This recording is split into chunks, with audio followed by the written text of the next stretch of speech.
নিজের জীবনে অনেক মূল্যবান সময়গুলো কিছু মানুষের পিছনে এমনভাবে ব্যয় করেছি, এখন তাদের জীবনে আমার কোনো মূল্য নাই। তাদের জন্য এত পরিমাণ করেছি যে নিজে আঘাত সহ্য করেছি, কিন্তু তো কখনোই তাকে বুঝতে দিই নাই।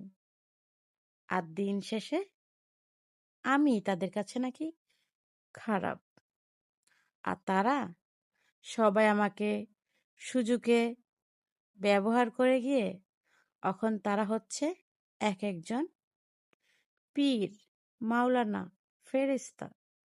আহা সোনা, যা করলা এ জীবনে উপরে গেলে দিবনে।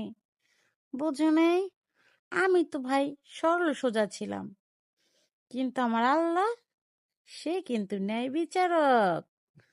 বুঝছো কি না? তুমি ঠিকই বলেছ, আমি তোমার মতো না।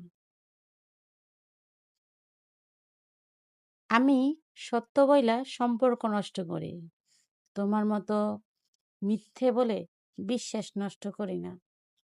কিছু কিছু মানুষ এত সুন্দর করে অভিনয় করে না, মাঝে মাঝে মনে চায় টিকিট কেটে তাদের নাটক দেখি।